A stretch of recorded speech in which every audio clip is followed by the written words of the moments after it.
Matéria da Folha de São Paulo, caderno ilustrada, de 28 de fevereiro de 2026, de Laura Lewer. Pat Smith abre sua intimidade em novo volume de memórias cercado de dor e arte. Estrela do Punk lança Pão dos Anjos, seu novo livro, no qual revê suas 8 décadas de vida. A fala sobre o desafio de ser criativa num mundo avassalador. São Paulo. No começo de seu novo livro, Pão dos Anjos, Pat Smith descreve a primeira sensação que tem na memória, a do movimento. Meu braço balançando para frente e para trás, um pequeno esforço que resulta na queda do Pernalonga da minha cadeirinha alta. Narra. Ela, criança, observa o bicho de pelúcia à sua frente, grande como a vida. Escreve, ele cai e desaparece, feito um navio viking, despencando da borda do mundo. É desse momento que a escritura e figura fundamental da música parte para contar, de forma mais ou menos cronológica, quase 80 anos de sua vida, de uma vida extraordinária. Escrito ao longo de uma década, o livro será lançado no Brasil em março de 2026, deste ano, pela Companhia das Letras. O trecho também dá pistas para entender a obra da artista, regida por um olhar afiado para um mundo e pela imaginação que aprendeu a manipular já nos primeiros anos de vida. Minha família passou por muitos problemas financeiros e doenças. Às vezes não tinha comida o suficiente, mas nunca faltou amor e magia. Ela diz à repórter. Então, eu consigo rastrear tudo de volta à minha infância, o amor aos livros, o desejo de escrever e a transformação do ordinário em beleza. Seguimos Pat Smith por conjuntos habitacionais e quartos de pensão da Filadélfia e do estado americano de Nova Jersey, onde viveu com seus pais, um operário e uma garçonete, e os 3 irmãos mais novos. Conhecemos as imagens que a rodeavam, um pomar de pessegueiros, um sofá verde, panos úmidos para estancar as febres. Quando a realidade é penosa ou insuficiente, ela cria aventuras no mar a bordo de um barco com os irmãos ou numa conversa telepática com uma tartaruga. Com o tempo, aprendeu a canalizar para a escrita esses devaneios quase meditativos. Isso é algo que eu consigo fazer. Me sentar em silêncio, ir para outro lugar e não voltar de mãos vazias. Escreve. Hoje, a artista diz ter de se esforçar para manter o método num mundo que a perturba. É uma habilidade que tenho a vida inteira, mas nunca vou abrir mão dela. Diz, mas exige mais concentração do que antes. E eu acho que isso acontece porque o mundo está avassalador, especialmente como americana. São tantas mudanças terríveis no nosso país. É difícil deixar essas coisas de lado quando eu estou trabalhando. Fincada na realidade ou no devaneio, a riqueza narrada de Pão dos Anjos se estende a tudo, mas se concentra em especial nas descobertas estéticas da artista. Ela escreve sobre o choque do encontrar pilhas de revistas Vogue no lixo, de entrar num salão de museu recheado de obras de Pablo Picasso, de conhecer a poesia de Arthur Rimbaud e de ouvir a voz rouca de Bob Dylan pela primeira vez com o mesmo encantamento. Patti Smith aplica em sua escrita a descoberta que fez ao ler O Gigante Egoísta de Oscar Wilde, de que tudo é um poema em potencial, desde o olhar de sua cachorra até o arranhar da caneta. Minha regra sempre foi que não consigo ver aquele momento como um filme na minha cabeça. Eu não vou escrever sobre ele.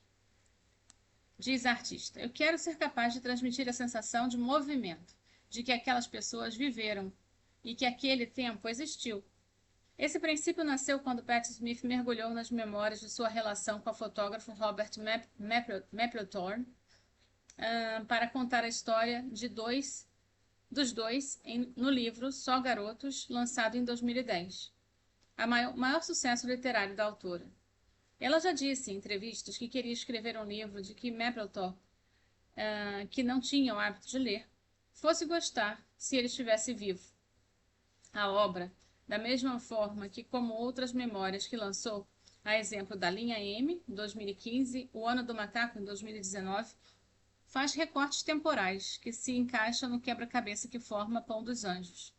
Estão ali, por exemplo, em Nova York, que não existe mais, e que o verão do amor vivido ao lado de Mapplethorpe, quando moravam no Chelsea Hotel, e circularam nos mesmos ambientes de gente como Janis Joplin, Andy Warhol, Jimi Hendrix, também não existem mais. Mas é a primeira vez que a artista se dedica à sua vida inteira.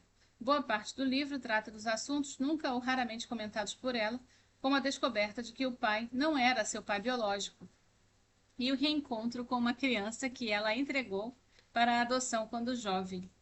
Um dos seus trunfos enquanto escritora é justamente esse contrassenso. Para alguém que escreve tanto sobre as próprias memórias, ela é extremamente discreta na intimidade. O que antes eram vislumbres também ganha mais espaço no lançamento. E aqui, os fãs da cantora ficarão felizes. Ela relata o momento da descoberta do CBGB, um pequeno clube no East Village nova-iorquino, que foi o primeiro palco de bandas lendárias do punk. E trata também do período de criação do seu álbum de estreia, Horses, lançado em 1975 e considerado seminal na história do gênero. Naquelas páginas, vemos a transformação de uma jovem poeta numa líder, no seu primeiro disco, Horses. A gente vivia numa atmosfera de discriminação racial e sexual de jovens à deriva e rejeitados pela família por serem gays, poetas ou algo diferente do que os pais esperavam que eles fossem. Eu só queria um disco que falasse com eles, diz Patti Smith. Eu nunca pensei que 50 anos depois eu ainda seria relevante. Eu fico feliz que tenha sido. Os capítulos também revelaram os compromissos da cantora com a arte que conduziu sua carreira. Ela narra momentos em que não quis fazer playback num programa de televisão e se recusou a alterar a letra de Dancing Barefoot para que a faixa tocasse no rádio. Era mais importante para mim manter intacta a integridade do trabalho do que ganhar dinheiro. Hoje, uma estrela pop também pode ser brilhante, provocativa e revolucionária, como a Rosalía. Eu nunca consegui ser muito boa nas duas coisas. Depois de Horses, a artista escolheu o mais punk dos caminhos. Em 1979, se sentindo deslocada do palco e certa de que já tinha cumprido a sua missão, fez um show para 80 mil pessoas na Itália e desapareceu dos holofotes por 16 anos para viver com seu marido, o guitarrista Fred Sonic, do Sonic Smith. Na parte mais vulnerável do livro, a cantora abre e até então a secreta vida que tivera no estado de Michigan, numa casa ao lado de um canal. A artista escreve sobre a compra de um barco que nunca navegou, os nascimentos dos filhos e um postal com a foto de Alberto Camus, que ficou tanto tempo na parede que uma das crianças achou que fosse seu tio. Nossa vida era obscura, talvez nada interessante para alguns, mas para nós era completa, escreve. Foi uma década crítica para Patti Smith, que passou a se ver como escritora depois de anos como poeta e roqueira.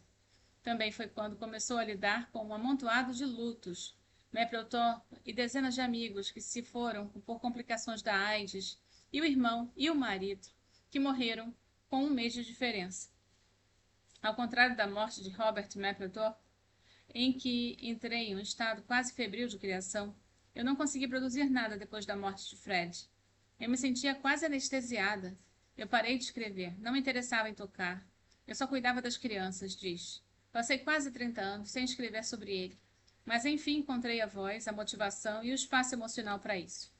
O livro se expande num testemunho das vidas de quem ela perdeu e acompanha o momento em que a artista é convocada a voltar ativa pelos amigos do movimento Beat, Allen Ginsberg e William Burroughs. Em 1995, ela retornou aos palcos, abrindo os shows de um dos seus primeiros ídolos, Bob Dylan. Em uma sequência de gestos de bondade, fazem parte do que ela chama de pão dos anjos. Na parte final, a cantora conclui que uma grande artista também é uma alquimista, movido pelo impulso de transfigurar a beleza e a brutalidade da existência. Então, o que mais poderia temer alguém como ela? Há muito tempo, eu dizia que meu medo é o colapso da imaginação. Mas eu não penso mais nisso, afirma. O que eu temo de verdade é a ganância e a falta de compaixão dos nossos governos atuais. Me preocupo com o nosso meio ambiente, com a forma como estamos acabando com nossos recursos hídricos. Por outro lado, a artista diz se empolgar todos os dias por estar viva e com um novo livro, uma música nova, ou todas as que eu já amo, como as de John Coltrane, Jimi Hendrix, afirma. Sabe quando você sai e de repente pensa, nossa, tudo está lindo, por que essa luz está tão perfeita? São tantas coisas, como quando consigo escrever exatamente o que queria, um simples parágrafo. Outro dia uma amiga bordou muito mal minhas iniciais em 2 lenços, e isso me deixou tão feliz, porque ela lembrou. Então, eu também gosto de rolinhos de canela com café. Eu acho que é muito fácil me deixar feliz. O livro Pão dos Anjos tem 272 páginas e está calculado para custar R$ 89 na versão impressa e 44 na versão do e-book.